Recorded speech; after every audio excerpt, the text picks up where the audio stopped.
Like, I'm not happy with the result. He beat me.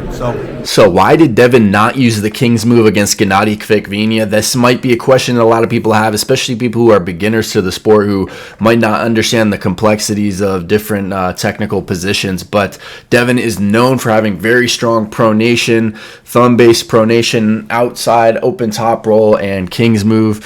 But in this match, we saw that it was a battle of the shoulder commitment. Who can get inside, get their shoulder behind it in that deep hook position, with Gennady outside of the straps just slipping and to go into the straps, and in the straps, him just completely pushing forward, trying to get deep on his elbow in a deep hook position. And it was a battle of who can get that shoulder commitment. So Devon spoke after the match. This is a video from East versus West Arm Wrestling in which he kind of reacted to what happened. Yeah,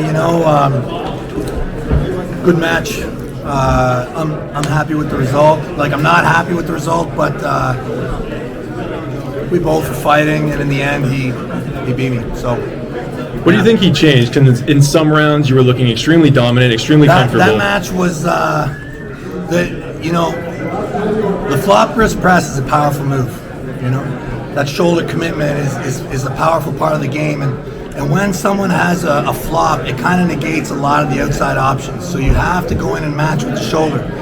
Even if you have to, so he had to go inside and match with the shoulder, because as we saw in one of the rounds when Devon was going outside and Gennady was flopping forward, he actually pushed Devon's elbow off the back of the pad, if you guys remember that round. So Devon was forced, instead of going outside in that open position, he was forced to try and counter with shoulder commitment, getting inside in a deep hook.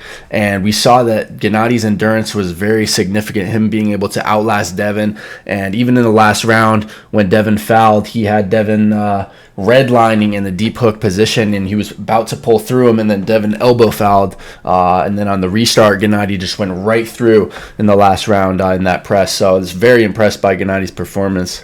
Even if you have any kind of hand control, so much of it is about who can get that shoulder in first. And I think we both kind of realized somewhat early on that I was going to control the hand, and then it just very quickly became about who could get that shoulder in.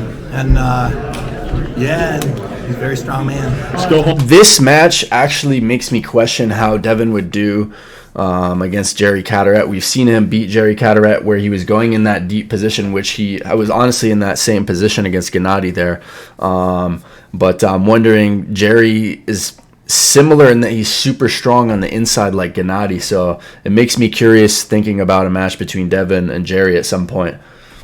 Home, rest, train. What's next for Devon? It's a busy period. I got a lot of competitions. So then basically I saw the rest of this, but he talks about how he's got his match with Dave Chafee coming up, and he was asked, does he want to still do the super heavyweight? He said, we'll see where things, he didn't give a direct answer. I'm sure he wants to take some time and probably train, reflect after that match, which was a fantastic match, by the way. But I wanted to share his little thought there on the technical aspect of him, why he was trying to get that shoulder in there, and why there was a lot of controversy with the reffing. I think I read some of the comments on that. Somebody said that Devon was called for an elbow foul. I believe it was round 1 that he shouldn't have been called for, where Gennady had bobbled his elbow before Devon was called.